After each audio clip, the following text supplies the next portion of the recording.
Hello दोस्तों, MP के D के चैनल में आप सभी का एक बार फिर से बहुत बहुत स्वागत है। मेरा नाम है मनीष और आज मैं आपको बताऊंगा मध्य प्रदेश के चंबल संभाग के जिला भिंड के बारे में।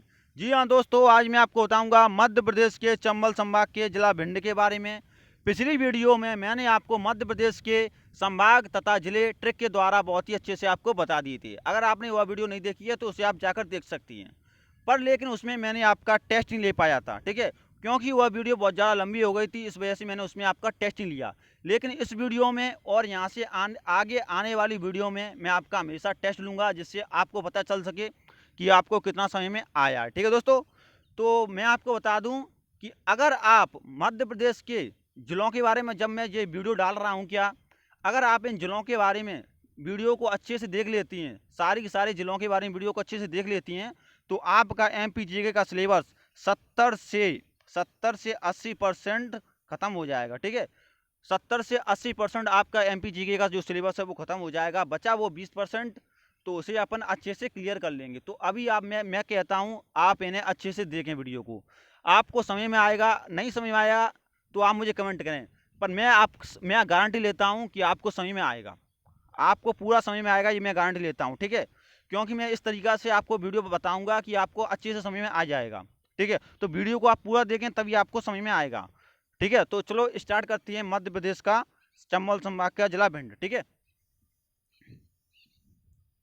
चंबल संभाग, चंबल संभाग क्षेत्रफल की दृष्टि से मध्य प्रदेश का सबसे छोटा संभाग है। ठीक है, चंबल संभाग मध्य प्रदेश का क्षेत्रफल की दृष्टि से सबसे छोटा संभाग है। ठीक है, सबसे छोटा संभाग कौन सा है? चंबल संभाग है, याद रखना। ठीक है दोस्तों, पहली वीडियो मेरे ज़िले के बारे में। ठीक है, पहली वीडियो बना रहा हूँ मैं भिंड जिले के बारे में, ऐसे ही मैं आपको अच्छे से बताता चलू जाऊँगा। ठीक है, तो चंबल संभाग क्षेत्रफल दृष्टि से मध्य प्रदेश का सबसे छोटा संभाग है। ओके, चंबल संभाग का मुख्यालय कहाँ पर है? मुरैना में। ठीक है, चंबल संभाग का मुख्यालय कहाँ पर है? मुरैना में। यह प्रश्न पूछा जा सकता है कि चंबल संभाग का मुख्यालय कहाँ पर है, तो यह मुरैना में। इसे अच्छे से याद रखें इन दोनों पॉइंटों को बस, फिर मैं आपको अच्छे से याद करा दूंगा, ये मैं गारंटी लेता हूँ। ठीक है, अच्छे से आपको याद करा दूंगा। ठीक है, चंबल संभाग में कितनी जिले आती हैं? चंबल संभाग में 3 जिले आती हैं।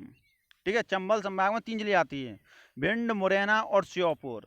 इसे अपन याद करेंगे ट्रिक से। वैसे मैं इनकी ट्रिक बता चुका हूँ जिलों के बारे में और संभागों के बारे में, पर यहाँ भी मैं आपको ट्रिक बता देता हूँ ताकि आपको ये वह ट्रिक दोबारा से रिपीट हो जाए। ठीक है, तो ट्रिक क्या थी? ट्रिक थी भीष्म। ट्रिक क्या है? ट्रिक है भीष्म। भी यानी कि भिंड, स यानी कि श्योपुर और मु यानी कि मुरैना। ठीक है, तो ट्रिक क्या है? भीष्म। ठीक है, भिंड, मुरैना, श्योपुर। तो चंबल संभाग में 3 जिले आते हैं, भिंड, मुरैना, श्योपुर। ठीक है दोस्तों, आइए मैप मध्य प्रदेश के मैप में देखते हैं कि चंबल संभाग कहाँ पर है। तो यह आपको उत्तर की ओर दिखाई दे रहा है, यही मध्य प्रदेश का चंबल संभाग है। ठीक है, ठीक है, इतना सारा ये चंबल संभाग है, इतना। ओके दोस्तों, ये रहा श्योपुर, ये रहा मुरैना और ये रहा भिंड। ठीक है, भिंड, मुरैना, श्योपुर, ये तीनों के तीनों जिले हैं। ठीक है दोस्तों, तो भिंड, मुरैना, श्योपुर चंबल संभाग के 3 जिले हैं। ठीक है दोस्तों, चलिए आगे। अब मैं आपको बताता हूँ अच्छे से भिंड जिले के बारे में। ऐसा माना जाता है कि भिंड जिले का नाम भिंडी ऋषि के नाम पर रखा गया। ऐसा माना जाता है कि भिंड का नाम वहाँ पर रहने वाले भिंडी ऋषि के नाम पर रखा गया है। ठीक है दोस्तों, ऐसा मानते हैं लोग कि वहाँ पर भिंडी ऋषि रहते थे, तो उन्हीं के नाम पर भिंड जिले का नाम भिंड पड़ा। ठीक है दोस्तों, समझ में आ गया?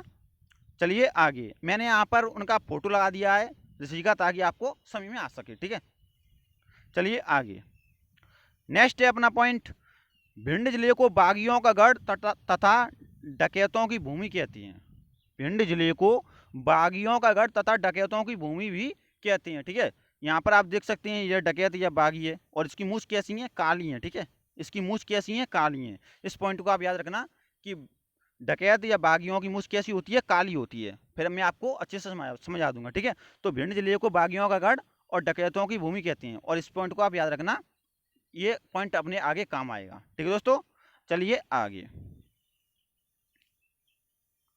भिंड जिले की सीमा उत्तर प्रदेश राज्य के साथ छूती है। ठीक है, आप यहाँ पर मैप में देख सकती हैं, ये रहा भिंड जिला और इसकी सीमा उत्तर प्रदेश राज्य के साथ छू रही है, देख सकती हैं आप। ठीक है, तो भिंड जिले की सीमा उत्तर प्रदेश राज्य के साथ छूती है। ठीक है, यह प्रश्न पूछा जा सकता है कि भिंड जिले की सीमा किस राज्य के साथ छूती है, तो भिंड जिले की सीमा उत्तर प्रदेश राज्य के साथ छूती है। मैंने आपको मैप के द्वारा बता दिया। चलिए आगे। नेक्स्ट पॉइंट है अपना, मध्य प्रदेश में सबसे कम वर्षा 55 सेंटीमीटर भिंड में होती है। ठीक है, मध्य प्रदेश में सबसे कम वर्षा कहाँ पर होती है? तो मध्य प्रदेश में सबसे कम वर्षा भिंड जिले में होती है। आप इसे अच्छे से याद रखना। ठीक है, मध्य प्रदेश में सबसे कम वर्षा भिंड जिले में होती है। अभी वैसे भी वर्षा का मौसम चल रहा है। ठीक है दोस्तों, तो मध्य प्रदेश में सबसे कम वर्षा भिंड जिले में होती है। ठीक है, याद रखना दोस्तों। नेक्स्ट पॉइंट है अपना, भिंड जिले में सरसों का उत्पादन बहुत अधिक होता है। या मैं आपसे मैं कहूँ कि चंबल संभाग में सबसे ज़्यादा सरसों का उत्पादन होता है। ठीक है, चंबल संभाग में सबसे ज़्यादा सरसों का उत्पादन होता है। ठीक है, तो चंबल संभाग में 3 जिले आते हैं, भिंड, मुरैना, श्योपुर, तो तीनों में सरसों का उत्पादन बहुत अधिक होता है, याद रखना। ठीक है, चलिए आगे। नेक्स्ट पॉइंट है अपना, मध्य प्रदेश में सबसे कम अनुसूचित जनजाति, कितनी? 0.4 भिंड जिले में। मध्य प्रदेश में सबसे कम अनुसूचित जनजाति कहाँ पर है? भिंड जिले में। ठीक है दोस्तों, समझ में आ गया? चलिए आगे। मध्य प्रदेश में सबसे कम लिंग अनुपात 837 अनुपात 1000 भिंड में। मतलब 1000 पुरुष पर 837 महिलाएं हैं। ठीक है, उसे लिंग अनुपात कहते हैं। 1000 पुरुषों पर महिलाओं की संख्याओं को लिंग अनुपात कहते हैं। तो 1000 पुरुषों पर 837 महिलाएं हैं। ठीक है, तो सबसे कम लिंग अनुपात है कहाँ पर है? भिंड में। याद रखना, यह प्रश्न पूछा जा सकता है कि मध्य प्रदेश का सबसे कम लिंग अनुपात वाला जिला कौन सा है? तो मध्य प्रदेश का सबसे कम लिंग अनुपात वाला जिला है भिंड। ठीक है दोस्तों, चलिए आगे। नेक्स्ट पॉइंट है अपना, गोद क्षेत्र में चावल की प्रसिद्ध किस्म काली मूछ का उत्पादन होता है। अभी मैंने आपको ऊपर बताया था कि भिंड जिले को बागियों का गढ़ या डकैतों की भूमि कहते हैं, और उनकी मूछ कैसी थी? काली थी। तो काली मूछ का उत्पादन कहाँ पर होता है? ये गोद है ना, ये गोद कहाँ पर आती है? ये भिंड में आती है। गोद एक तहसील है भिंड की। ठीक है, तो गोद क्षेत्र में यानी कि भिंड में चावल की प्रसिद्ध किस्म काली मूछ का उत्पादन होता है, और डकैतों की मूछ कैसी होती है? काली काली होती है। तो काली मूछ का उत्पादन कहाँ पर होता है? भिंड जिले में होता है। ठीक है, समझ में आ गया? अच्छी लगी वो वीडियो तो प्लीज़ वीडियो को लाइक कर देना। चैनल पर नए हैं तो प्लीज़ चैनल को सब्सक्राइब कर लेना। थैंक यू दोस्तों। चलिए नेक्स्ट पॉइंट की ओर। नेक्स्ट पॉइंट है अपना, मध्य प्रदेश का दूसरा सूखा बंदरगाह मालनपुर भिंड में। ठीक है, मध्य प्रदेश का दूसरा सूखा बंदरगाह कहाँ पर है? मालनपुर। और मालनपुर कहाँ पर है? मालनपुर है अपना भिंड में। ठीक है, तो मध्य प्रदेश का दूसरा सूखा बंदरगाह कहाँ है? भिंड में। और पहला सूखा बंदरगाह कहाँ है? आप मुझे कमेंट में बताएं। ठीक है दोस्तों, मध्य प्रदेश का दूसरा सूखा बंदरगाह कहाँ है? भिंड जिले में। ओके दोस्तों, और ये कहाँ पर है? मालनपुर में। ओके दोस्तों, चलिए नेक्स्ट पॉइंट है अपना, मध्य प्रदेश का दूसरा सैनिक स्कूल भिंड में बनना प्रस्तावित है। ठीक है, मध्य प्रदेश का दूसरा सैनिक स्कूल मध्य प्रदेश के भिंड जिले में बनना प्रस्तावित है। अभी ये बना नहीं है, ये अभी यह प्रस्तावित है। ठीक है दोस्तों, और पहला सैनिक स्कूल कहाँ पर है? आप मुझे यह भी कमेंट में बता सकती है। ठीक है, नहीं तो मैं आपको बता दूं कि रीवा जिले में है। ठीक है, और नहीं तो अगर आपको पता है तो आप मुझे कमेंट में बता सकते हैं। नेक्स्ट पॉइंट है, रावतपुर सरकार प्रसिद्ध धार्मिक स्थल है। भिंड जिले में रावतपुर सरकार प्रसिद्ध धार्मिक स्थल है। क्योंकि यहाँ रावतपुर सरकार का मेला लगता है।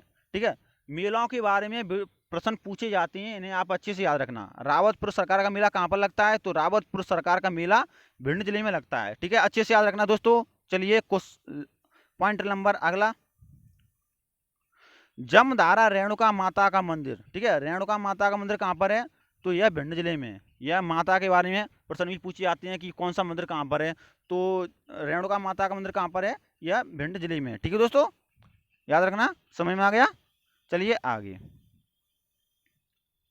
भिंड जिले में 2 किले काफी प्रसिद्ध हैं। कौन से?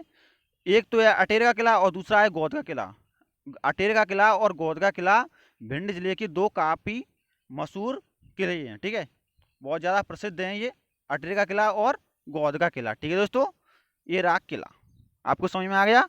मैंने हर चीज़ का फोटो लगा दिया है ताकि आपको अच्छे से समझ में आ सके। ठीक है, अटेर का किला और गोद का किला भिंड जिले के काफ़ी 2 प्रसिद्ध किले हैं। ठीक है, चलिए आगे है गौरी सरोवर। भिंड जिले में गौरी सरोवर अपने आप में एक पर्यटन स्थल है। ठीक है, गौरी सरोवर भिंड जिले में अपने आप में एक पर्यटन स्थल है। गौरी सरोवर के किनारे एक प्राचीन गणेश मंदिर है। ठीक है, गौरी सरोवर के किनारे क्या है? गौरी सरोवर के किनारे एक प्राचीन गणेश मंदिर है। ठीक है दोस्तों, यह गौरी सरोवर कहाँ पर है, तो यह गौरी सरोवर भिंड जिले में है। यह प्रश्न भी पूछा जाता है, ठीक है दोस्तों, इसे भी आप अच्छे से याद रखना। तो गौरी सरोवर भिंड में गौरी सरोवर अपने आप में एक पर्यटन स्थल है, ठीक है दोस्तों। और गौरी सरोवर के किनारे क्या है, गौरी सरोवर के किनारे एक प्राचीन गणेश मंदिर स्थित है, ठीक है दोस्तों। चलिए आगे, फिर मैं आपका टेस्ट लूंगा, ठीक है। तो आप चिंता मत करिए, आपको बहुत ही अच्छे से आपको सब कुछ समझ में आ गया है। अभी आप टेस्ट देंगे तो आपको सब कुछ कब याद हो जाएगा, आपको पता ही नहीं चलेगा। भिंड जिले का प्रसिद्ध मंदिर वन खंडेश्वर मंदिर कहाँ पर है, भिंड में है, ठीक है। वन खंडेश्वर मंदिर कहाँ पर है, तो वह भिंड जिले में है। यह प्रश्न भी पूछे जा सकते हैं, ठीक है, तो इन्हें आप अच्छे से याद रखना। तो वन खंडेश्वर मंदिर कहाँ पर है, यह भिंड जिले में, ठीक है दोस्तों। चलिए अब मैं आपका टेस्ट ले लेता हूँ, जिससे आपको पता चल सके कि आपको कितना समझ में आया है। तो क्वेश्चन नंबर 1 है अपना, मध्य प्रदेश में सबसे कम वर्षा किस जिले में होती है। मध्य प्रदेश में सबसे कम वर्षा किस जिले में होती है, मुरैना, श्योपुर, भिंड, ग्वालियर। तो इसका जो करेक्ट आंसर है वो है अपना सी, भिंड जिले में होती है। मध्य प्रदेश में सबसे कम वर्षा भिंड जिले में होती है। तो यह वीडियो आपको कितना अच्छा लगा आप मुझे कमेंट में बताएं, और वीडियो अच्छा लगा तो प्लीज़ वीडियो को लाइक कर दीजिए और ज़्यादा से ज़्यादा इसे शेयर कीजिए, ठीक है। तो क्वेश्चन नंबर 2 है अपना, मध्य प्रदेश का सबसे कम अनुसूचित जनजाति वाला जिला कौन सा है। मध्य प्रदेश का सबसे कम अनुसूचित जनजाति वाला जिला कौन सा है, भोपाल, ग्वालियर, मुरैना या भिंड। तो इसका जो करेक्ट आंसर है वो है अपना डी, भिंड। सबसे कम अनुसूचित जनजाति कितनी है, 0.4%। सबसे कम अनुसूचित जनजाति है वो है भिंड। ओके दोस्तों, चलिए आगे, क्वेश्चन नंबर 2 है अपना, क्वेश्चन नंबर 3 है अपना, मध्य प्रदेश का दूसरा सूखा बंदरगाह कहाँ पर है, गोद में, मालनपुर में, बामौर में या डी इनमें से कोई नहीं। तो इसका जो करेक्ट आंसर है वो है अपना बी, मध्य प्रदेश का दूसरा सूखा बंदरगाह मालनपुर में, ठीक है। मालनपुर कहाँ पर आता है, तो मालनपुर आता है भिंड जिले में। ओके दोस्तों, मालनपुर कहाँ पर आता है, मालनपुर आता है भिंड जिले में, ठीक है। तो मध्य प्रदेश का दूसरा सूखा बंदरगाह कहाँ पर है, भिंड जिले में, और यह मालनपुर में है, ठीक है दोस्तों। क्वेश्चन नंबर 4, भिंड जिले में किसका मेला लगता है। भिंड जिले में किसका मेला लगता है, नागा जी का, रावतपुर सरकार का, कुंभ का मेला या डी इनमें से कोई नहीं। तो इसका जो करेक्ट आंसर है वो है अपना बी, रावतपुर सरकार का मेला लगता है, ठीक है दोस्तों। भिंड जिले में रावतपुर सरकार का मेला लगता है, ठीक है, अच्छे से याद रखना। चलिए क्वेश्चन नंबर 5, क्वेश्चन नंबर 5 है, मध्य प्रदेश का दूसरा सैनिक स्कूल कहाँ बनना है। मध्य प्रदेश का दूसरा सैनिक स्कूल कहाँ पर बनना है, मुरैना में, भोपाल में, सागर में या भिंड में। तो इसका जो करेक्ट आंसर है वो है अपना भिंड में, ठीक है। मध्य प्रदेश का दूसरा सैनिक स्कूल बनना भिंड में। अब यह प्रस्तावित है, या अब ये बना नहीं है, या अब ये प्रस्तावित है, ठीक है दोस्तों। तो thanks for watching this video. अगर आपको हमारा वीडियो पसंद आया हो तो प्लीज़ वीडियो को लाइक कर दीजिए, चैनल पर नए हैं तो प्लीज़ चैनल को सब्सक्राइब कर लीजिए, ठीक है दोस्तों। मिलते हैं अगली वीडियो में, थैंक यू।